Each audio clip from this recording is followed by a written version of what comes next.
Siapa yang akan menyangka jika ini adalah sebuah pulau dengan ribuan pulau di dalamnya? Iya, meski ukurannya terlihat kecil di peta, namun titik kecil bernama Kepulauan Marshall ini menyimpan banyak rahasia keindahan alam dan jadi salah satu lokasi uji coba rudal milik Amerika Serikat. Setidaknya ada 29 atol terpisah di Kepulauan Marshall yang berisi total 1.225 pulau, 870 sistem terumbu karang, dan 160 spesies karang.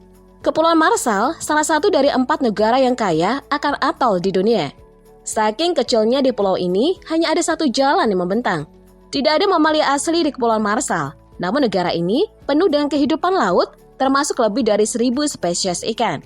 Kepulauan ini terletak di antara Hawaii dan Australia, berbatasan dengan Nauru dan Kiribati di sebelah utara. Sebelah timur berbatasan dengan negara Federasi Mikronesia, dan sebelah selatan berbatasan dengan Pulau Wake.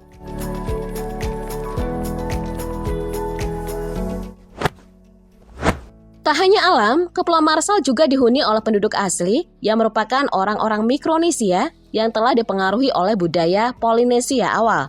Terbiasa dengan alam dan lautan, penduduk Kepulauan Marshall diyakini adalah navigator yang andal dan sering melakukan perjalanan yang panjang di antara atol. Atol terpadat di pulau ini bernama Majuro dan Kwajalein.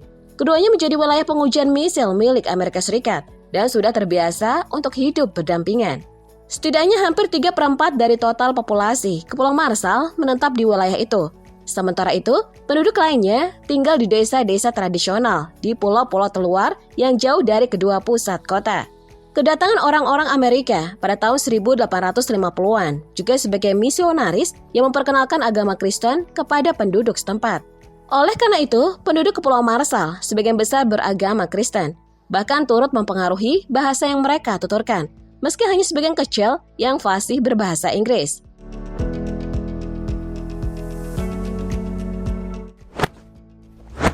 Sekitar tahun 1946 dan 1958, Amerika Serikat menggunakan 4 pulau kecil di Kepulauan Marshall sebagai tempat uji coba nuklir dengan meledakkan bom yang kekuatannya serupa 7.000 bom Hiroshima.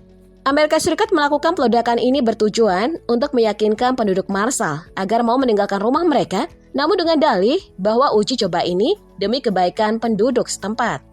Bom atom yang diledakkan ini termasuk ledakan bom hidrogen pertama di dunia yang menyebabkan kerusakan pada kesehatan penduduk dan lingkungan Kepulauan Marshall. Banyak di antara mereka yang mengalami luka bakar pada kulit dan gangguan kesehatan lainnya yang cukup parah.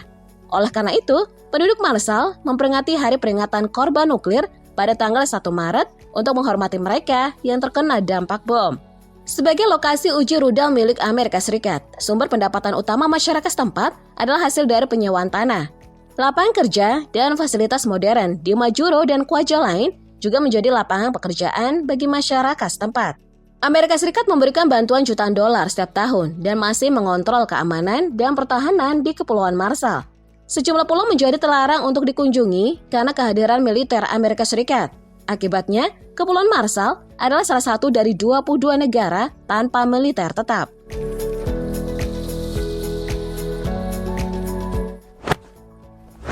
Selain uji rudal, kepulauan dengan kekayaan sumber daya laut itu juga menjadi magnet bagi para pemburu ikan hiu dari Amerika Serikat. Mereka sering mengunjungi pulau-pulau itu sejak tahun 1820-an hingga pada tahun 2011. Republik Kepulauan Marshall menciptakan suaka hiu terbesar di dunia. Meski begitu, Amerika mulai memperkenalkan undang-undang baru untuk melarang penangkapan ikan hiu di seluruh perairan Kepulauan Marshall.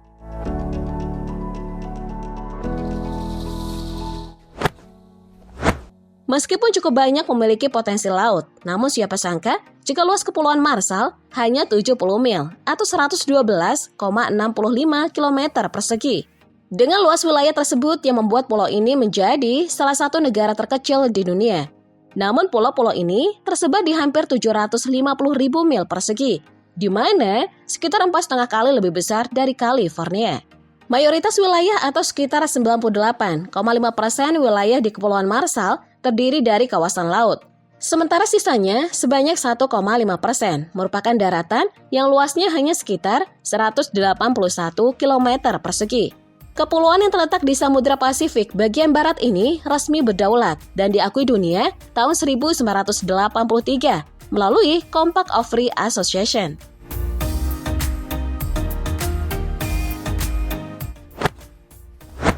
Jumlah penduduk di Kepulauan Marshall terbilang tinggi, yakni lebih dari 56.000 jiwa yang mayoritas tinggal di ibu kota Majuro.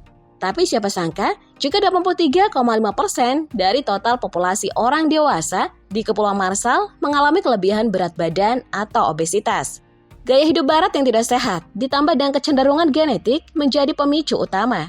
Dengan datangnya Amerika Serikat membawa pengaruh bagi penduduk Kepulauan Marshall untuk meninggalkan pola makan tradisional berupa ikan dan sayuran segar dan menggantinya dengan makanan olahan tinggi dan padat energi. Kepulauan Marshall sekarang menjadi negara paling gemuk keempat di dunia.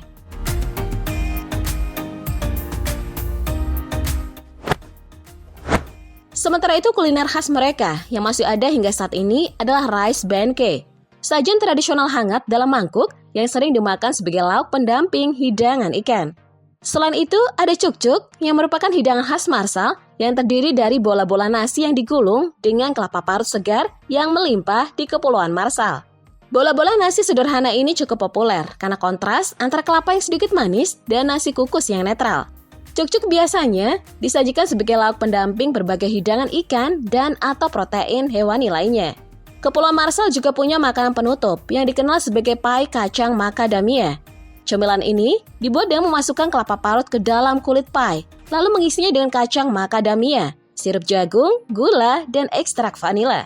Pai disajikan dengan taburan kelapa yang lezat. Setelah dingin, pai pipih biasanya disajikan dipotong-potong dan dinikmati dengan sesendok krim kocok.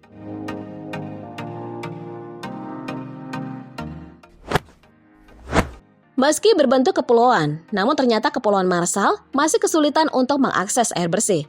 Namun mereka mendapatkan akses air bersih. Perusahaan peralatan luar ruangan, Sawyer Products, bekerja sama dengan organisasi nirlaba lokal yang dikelola oleh perempuan.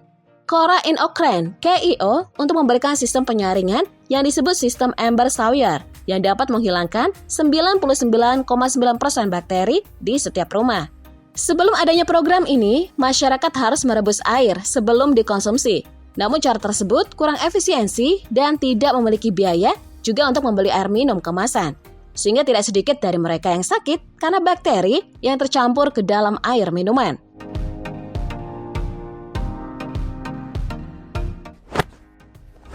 Selain itu, penduduk Kepulauan Marshall juga berada dalam ancaman yang mengerikan, di mana tempat tinggal yang saat ini ditempati di dataran rendah itu tidak akan dihuni pada tahun 2030 mendatang.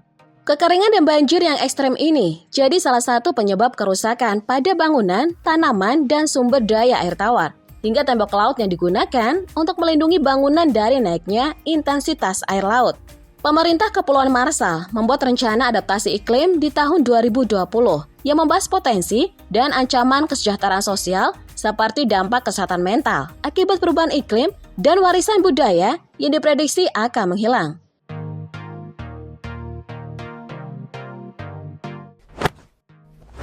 Untuk mengunjungi Kepulauan Marshall dari Amerika Serikat cukup sulit untuk dijangkau karena jaraknya yang cukup jauh. Cukup sulit untuk bepergian ke Kepulauan Marshall dari Amerika Serikat, khususnya dari Honolulu. Pasalnya jarak kedua wilayah mencapai 2.285 mil atau 3.6774 km di sebelah barat Honolulu. Sehingga jarak tersebut cukup jauh seperti dari Honolulu menuju San Francisco. Dalam perbedaan waktu ini, San Francisco lebih cepat 3 jam dibandingkan Honolulu dan 2 jam lebih cepat dari Honolulu.